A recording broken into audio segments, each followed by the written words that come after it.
What is up, you guys? It is me, Sid, your Eagle reviewer slash reactor, and just being here back with y'all is awesome and amazing. I love talking, discussing things with you guys. So make yourselves comfortable, grab what you need, because we're gonna dive right into this. Here we go.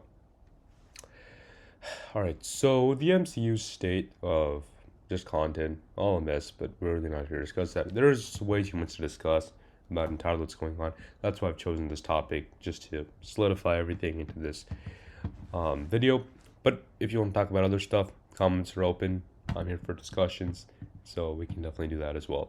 And yeah, it's definitely available for us to do. In this video, we're specifically discussing the stuff going along with the What If. It's a show on Disney Plus. If you're still interested in Marvel, and if you have Disney Plus, it's available for streaming. Season 2 is now here. Definitely give it a watch if you're still interested with that stuff.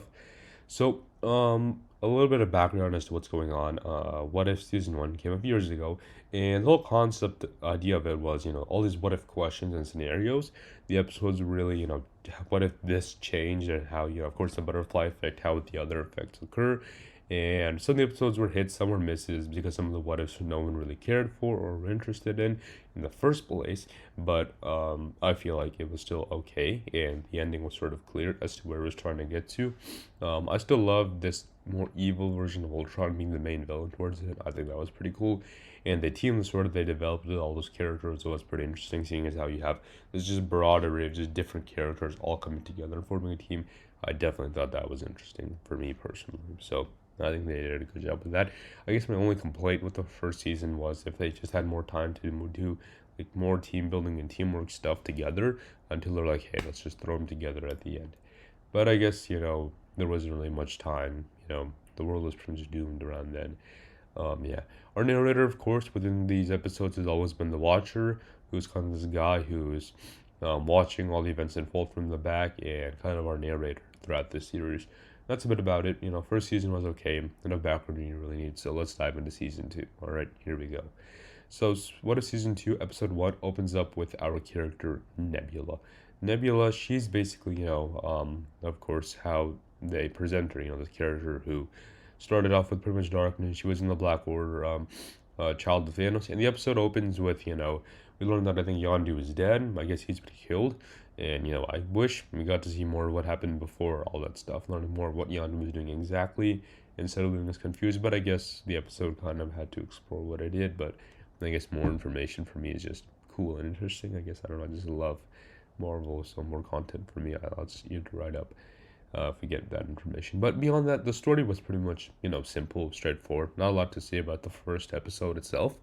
Um, we see Nebula sort of, pretty much in the darkness. She gets picked out and towards the light, and that's where she thrives, I guess.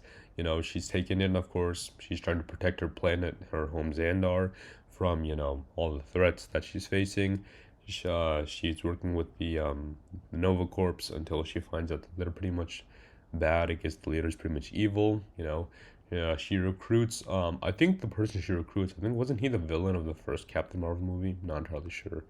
But yeah, she's there. This is basically like the whole Guardians of the Galaxy, the first two volume Guardians of the Galaxy movies, kind of that sort of stuff going around. We also get Howard the Duck. The character is in What If Season 2, Episode 1. I love Howard the Duck. He's just this funny little duck. Amazing character. Groot is also in it. I love Groot. Just one of my favorite talking trees out there. I love Groot. And Korg is also there. I don't know if Korg was being voiced by Taika Waititi or not, but he was there. Yeah, I love Korg. He's just this great, amazing piece of rock, and I love him. He is funny. They definitely bring the comedy towards the team. And then we learn that Korg is also just this know-it-all. He knows a lot about the stuff Yondu is doing and all the technology stuff. So I like that side of him. The character building was done pretty well, I'd say, for the first episode. Again, nothing really wrong, but nothing too interesting or eye-peeling for me, per se. The action was pretty cool, though. I definitely liked it. The fight scenes were pretty nice. And then the episode itself is mainly about just Nebula becoming more so this leader, taking on this leadership type of role. And so, yeah, she becomes like this leader, I guess you could say, of just the protectors, I guess, of the planet. She develops this team with her, Howard the Duck, Groot, and Korg. They all like work together, um, battle, fight, defeat the villains, and then they celebrate. Pretty much it. Standard team up, win, fight, movie, with Nebula being the leader. That's all I really have to say for the first episode.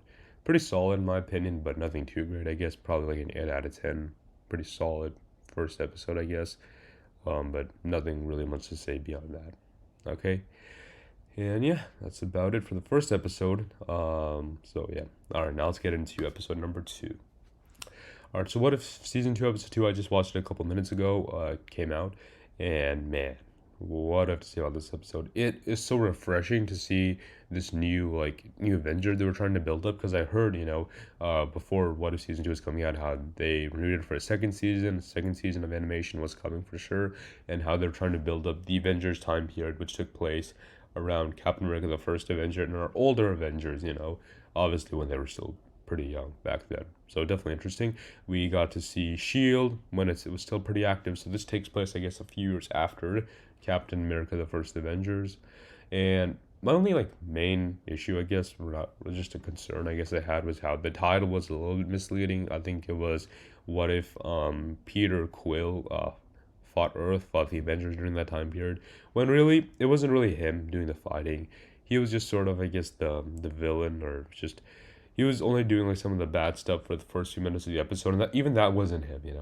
When he was never really in full control of the actions that he caused. It was all his dad. And the reasoning behind this was because Peter Quill. We know how, if you're aware of the first Guardians of the Galaxy volume movie, where he was abducted by the Ravengers, taken in by Yondu, but with a slight twist, Yondu, I guess, decided to give him back to he decided to give him back to Ego, his actual father.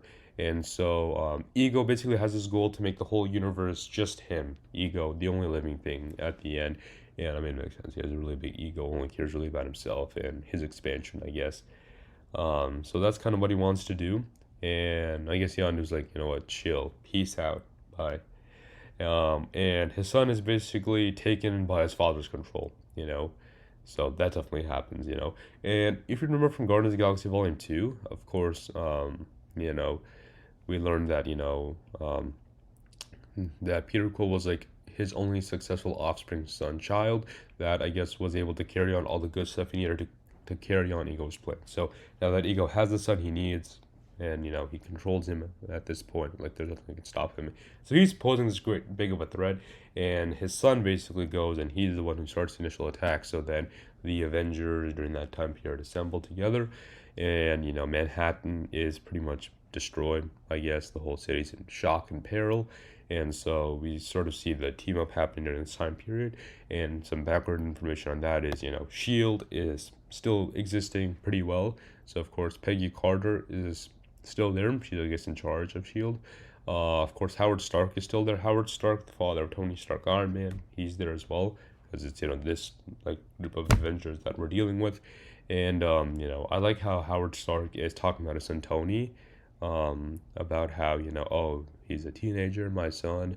I'm just being really troubled by him, and I kind of liked hearing more about what happened to Tony while he was still young and he was a kid. I'm pretty sure his father was pretty upset by him, but I was wondering what was going on during the time period. So these few remarks and comments made by Howard Stark really made me more interested, because for me, I love Tony Stark. So just the character himself, not that he was a good or bad person. So all that information that we were hearing, I really enjoyed that.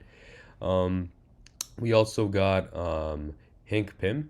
So if you remember from the first Ant-Man movie, which came out in 2015, how there was this breakup going on between Howard Stark and Hank Pym. Two alpha males with huge egos, and of course they're gonna fight. What do you expect?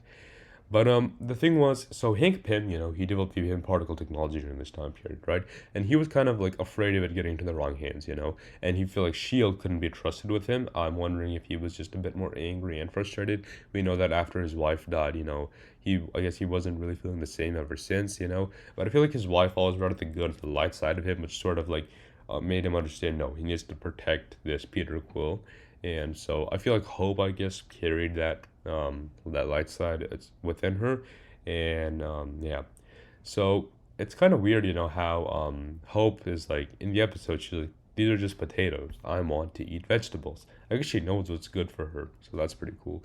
And Hope is there, and oh yeah, with the character Hank Pym, I love Michael Douglas. You guys, I love hearing his voice. Of course he's getting older now, but I just love his sweet, calm, refreshing voice. If you guys know that show Green Eggs and Ham, there are like two seasons of it.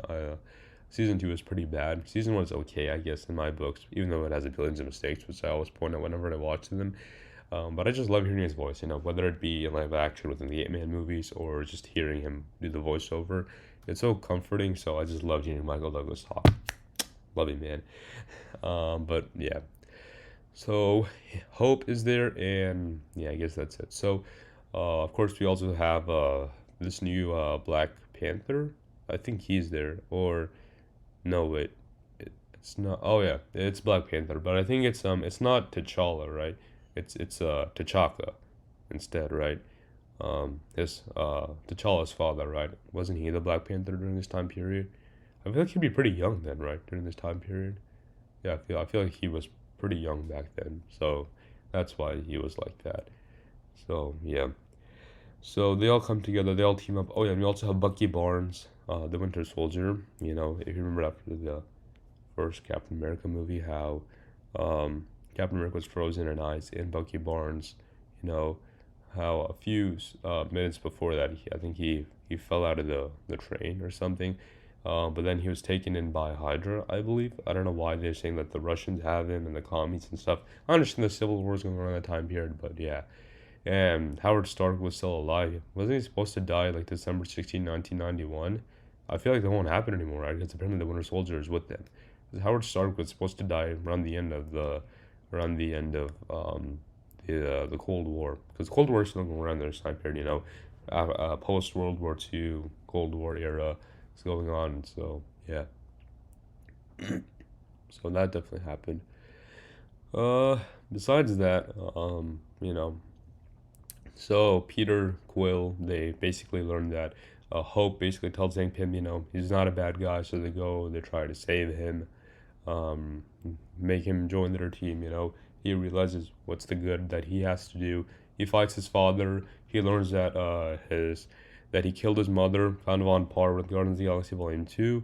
And then, obviously he's a kid right now, though, so that's a bit different, but he loved his mother, and yeah, so he kills his ego, kills his father, pretty much destroys him, and yeah. Oh, also Thor's in the episode.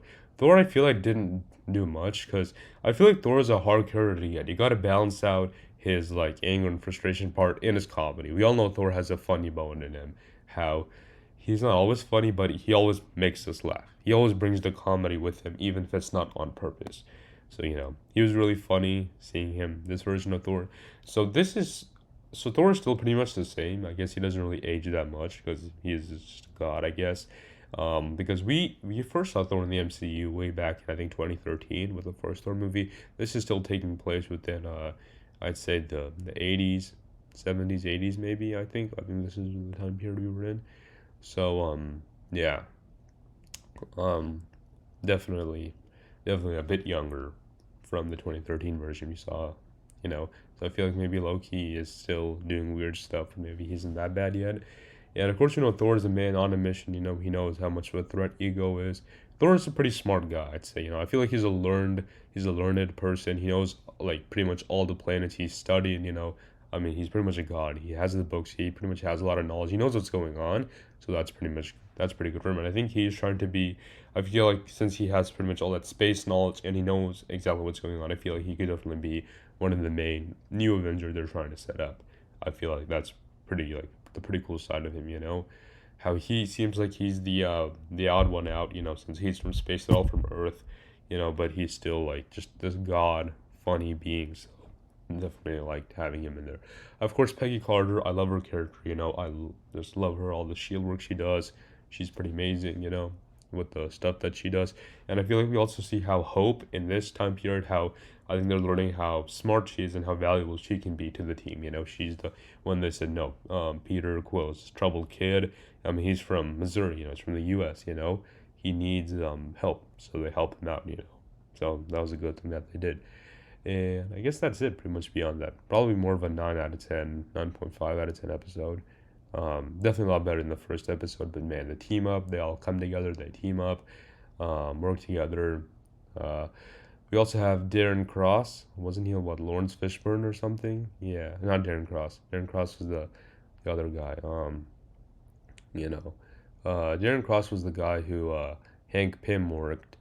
Uh, Hank Pym worked with him, towards the end, way after all this stuff happened. Of course, we know that Hank Pym and Howard Stark were arguing about the whole Pym particle technology, the Pym particle stuff. After Hank Pym had left the company. But and then he eventually made Darren Cross his assistant, and of course, I feel like with Hank Pym, he always tells people no. I guess that's why Darren Cross turned out to be evil, and eventually he became MODOK in Ant-Man 3. Yeah, that was funny. But besides that, Hank Pym was also working with Lawrence Fishburne, I think, as character. Um, so he was also there. Well, forgot his name. What was his name? I forgot. But I guess he was the Ant-Man during that time period. If you all remember during Ant-Man and the Wasp, we see the character and he says, I got up to like 18 feet or something, or 21 feet. I don't know. Like that's how big he grew. So I guess Hank Pym was also working with him. He worked with a lot of people, but he just made a lot of people frustrated, with the Pym particle technology. So I guess he also was like an Ant-Man, I guess, working there. But yeah, Pym particle technology and arguing and all that stuff didn't really work well for him. I understand why Hank Pym did all that stuff. Um, kind of like, but we can still see his like love of Vance. You remember that scene from Avengers Endgame, you guys, where you had Iron Man, Captain America, and Paul Rudd's Ant-Man. They were trying to get the Tesseract from New York, but the Hulk, I guess, did some stuff and didn't really work out. So then they go back. Tony's like, no, we can go back even further in time, and they get the Tesseract when Shield was still around, and Hank Pym, I think, was working in his lab, and you could see a bunch of ants and like he had like this maybe medical lab where he was trying to test out his Pym particle technology and stuff. So yeah, that was pretty cool. But he's still learning, who he can trust with the technology, and he just wanted to get in the wrong hands. I understand that part, but he still has somewhat of an ego, I guess. But still, Hank Pym, cool character. And yeah, then I guess towards the end of the episode anyway, they all come together and they're looking forward for more team ups and definitely trying to protect the world in case they need more threats. So they're kind of the Avengers of this time period. That's about it. Yeah, pretty good episode, better than the first. Pretty awesome, pretty cool. Anyway, guys, that's about it. Thank you guys for joining me on this discussion, reacting and reviewing to the first two episodes of What If Season 2. Third episode's gonna come out tomorrow, so yeah, probably gotta have that planned out. But as these episodes come out towards Christmas time, it's been interesting, since they're doing this one day an episode release, because I feel like, I don't know, for me, it feels like just too much, but maybe it's okay, I guess. The episodes are gonna run by pretty fast, though, so it won't really last that long. But anyway, guys, that's about it. Thank you guys for joining us in this review and reaction. Comment down below if you thought something was interesting or want to say something. If you liked this video, please give it a like. And I will definitely be back for more discussions and reviews. There's just so much stuff, you guys, we got to get through. But we'll do it one day, you guys. Alright, in the meantime, I got more videos planned, so definitely stay tuned for those. Peace out.